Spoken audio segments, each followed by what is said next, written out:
Trying to determine the value of a home can be quite the challenge for homeowners that have never done it before or agents that are not local to our area. In today's video, I want to give you a behind the scenes look. I sat down with Mary Burgess and we talk a little bit about the ways we assign value to some of these homes, maybe give you a little behind the scenes look at some of the things we are looking at and how we basically determine how much your home is worth. And so who am I? My name is Josh. I'm a real estate agent with Bragg & Company Real Estate. If you're buying or selling a home in the Northern Neck or Middle Peninsula, I'd love to earn your business. I'll put my information down below. Let's get to it. And here's Mary. This may seem like common sense, but in my opinion, a home is only worth what someone's willing to pay for it. And what I mean by that is if someone's not willing to give you $6 million for it, then it's not worth $6 million. Like it's just not, unfortunately. So I want to start out the video by just simply saying that. I think about where it is. Is it in Northumberland County? Is it in Lancaster County? Is it waterfront? Obviously. What kind of waterfront? Is it a wide open beach? And does it have a beach? Is there a dock? How deep is the water at the dock? If you've got 2 to 3 feet of water at a dock, it's very different than 4 to 5 feet of what kind of a boat can get there. Or is there 7 feet or 6 feet for a sailboat? Those kinds of things. And then I think you go into the acreage and the size of the house and the condition of the house. We have lots of houses here that really just haven't been, let's say, maintained in the best way because they're second homes, because they were weekend homes, and a 35-year-old refrigerator is just fine. That's not what $1 million buyer wants for the most part. I would contend that most buyers in our marketplace want a home that is, yes, obviously in really good shape, good bones, that kind of thing, but they also want it to be renovated. They don't want to go in and do the work. They don't have the time. They are coming here to buy a lifestyle. And renovation is not that lifestyle. Well, and that just kind of gets back to the point is what's the value of that home? It doesn't mean that the house isn't great. It doesn't mean that the house won't be great. Doesn't mean that we don't love it. Yeah. Because we might think it's so super cool, but there still isn't a buyer out there that's willing to pay whatever number is the list price.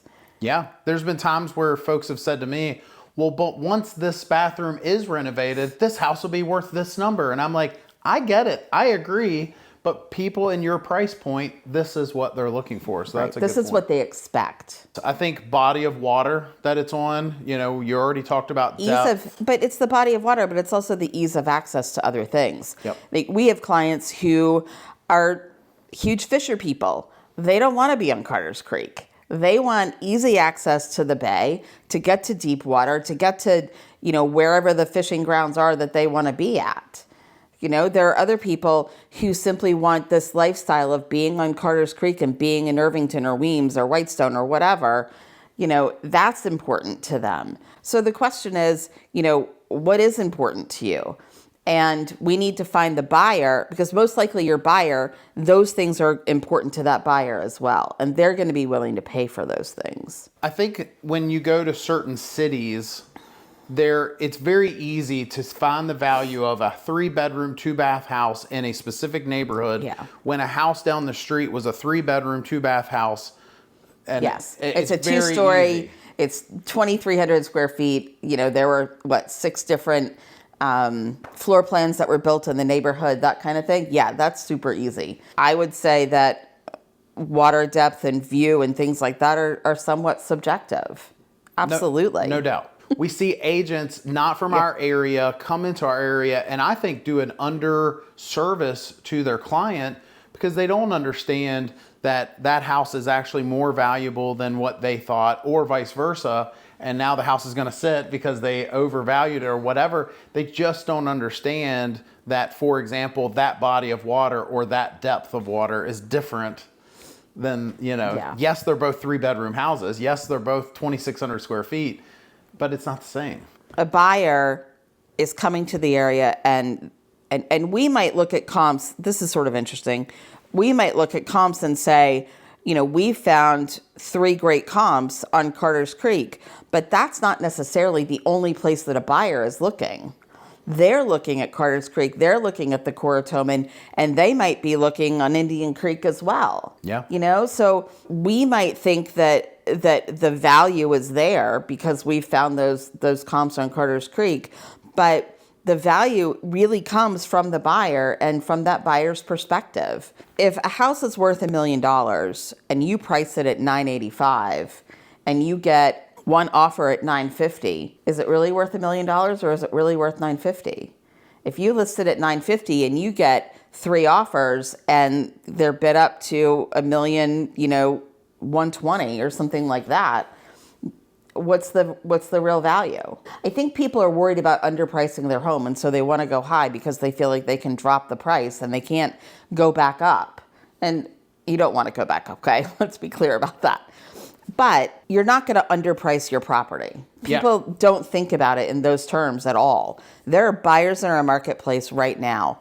There are always buyers in our marketplace. You're not going to underprice your property. Well, I think a lot of people will think, well, they're going to underbid me. So if I think it's worth $1 million, I'm going to ask 1.1 because then I can negotiate. Then they'll offer 900 and we'll meet in the middle. And I wish that's how it worked, but it's not that cookie cutter. That is not how this works. No, it's not how it works at all. The buyer comes in and says, I have to do $30,000 or I have to do a kitchen. That's $100,000 essentially. And I don't know anyone to do the work here. I'm taking on that responsibility. And so therefore, I'm going to discount the price by $200,000 because there's a pain in the neck factor. And they also don't really know how much things cost a lot of times. What are some other things that affect the value that a lot of sellers don't think about?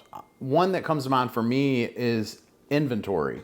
So if we're currently in what we would call a low inventory market, that affects value. Some other things might be, yes, we talked about location, but what about things like how close or is it in a flood zone, right? Absolutely. That affects the value and a perceived value that a buyer might have. Risk. Yeah. I also think there's something to be said for how close you are to amenities.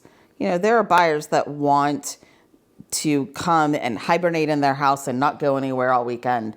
And there are other people that want to be more social and want to be able to go to a restaurant without driving 30 minutes. I think that affects the value. You know what else affects the value? Whether you have internet or not. High-speed internet. That has become much less of an issue here because we have Starlink and all points broadband in a lot of places. But if you don't have access to high-speed internet and you have lots of trees around your house is going to sit on the market. High-speed internet since COVID has become a utility, 100%. It's definitely a topic of conversation. It's always a question. And whenever we talk to buyers, we say to them, we need to make sure the property has high-speed internet. Another thing that affects value, whether or not that property can be used as a short-term rental. That's another topic of conversation. In fact, Mary and I did a video specifically on secrets to owning a short-term rental, an Airbnb, a Vrbo, whatever you want to call it, in our area, because there are some hidden secrets sometimes. So maybe things that you don't think about. And I'll put a link to that video down in the description of this one. But whether or not it could be a short-term rental affects the value. Whether or not you want to live near short-term rentals affects the value. Some HOAs have banned them altogether. Others have not. And we know what neighborhoods those are for the most part. Let's talk about the level of renovation of a house. There are Maytag appliances and there are Wolf appliances. There are Genera appliances. Those kinds of things do make a difference. When we value a home, we sort of have a range, right? We talk about what the range is. And are you at the bottom of that range or are you at the top of that range? Updates are what changes that value and what brings it up. Newer appliances, numbers of bathrooms, quite frankly. It's sort of become commonplace for every bedroom to have a bathroom now. Houses here, that's not the case. They're older homes that have not been updated that way. We recently toured a home where the price per square foot is going to be dramatically higher than other houses. Anywhere near it. Because absolutely everything was done on, I mean, it's just unbelievable. The That detail. house is stunning, y'all. And when it comes on the market, take note.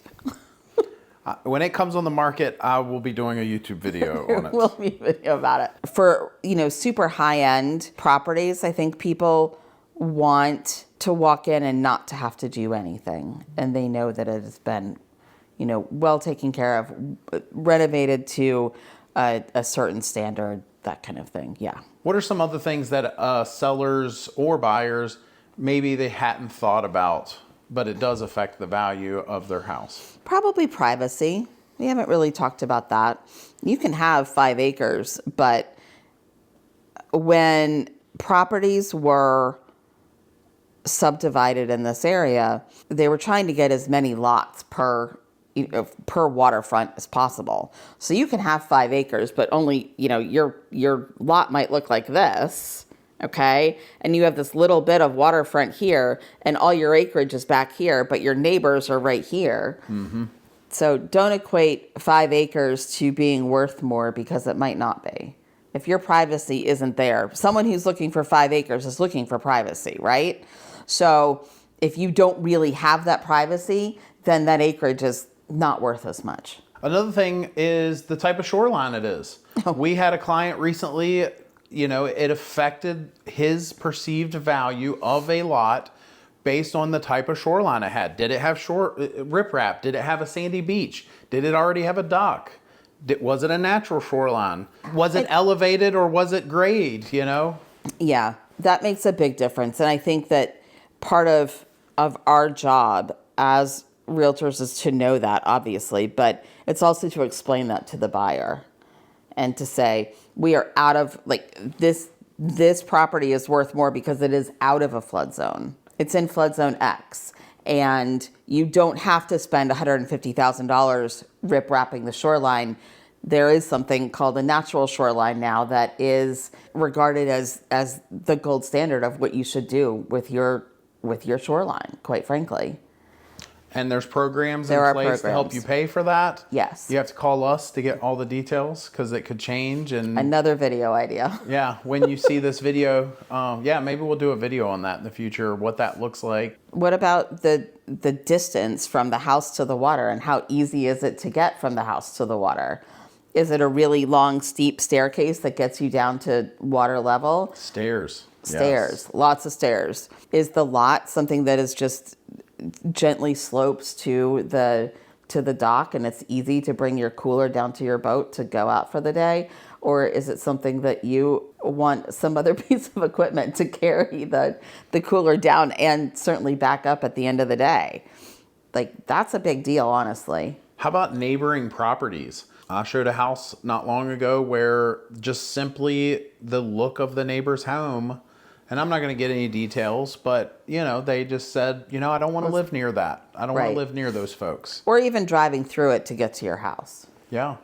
Yeah. It's not fair, but it is a reality. True. It does affect the value. It does. And so that's it. There's a lot more to it than what we pointed out in this video. If you do have a home and you'd like to know what we think your home is worth, we'd love the opportunity to earn your business, but also provide you with a free of charge comparative market analysis that goes over not just the things discussed in this video, but plenty of other things. I've got a system that uses AI technology that looks at the market and interest rates and all kinds of other things that help you determine the best value for your home, and we can provide one of those for you. Just give me a call. So whether you're selling a home or even buying a home, having a proper CMA done can help you determine the value of the home and know whether or not you know what the home is actually worth. All that said, if you think we missed something, leave me a comment down below. Thanks for watching. Hit that subscribe button for more Down by the Bay. We'll see you next time.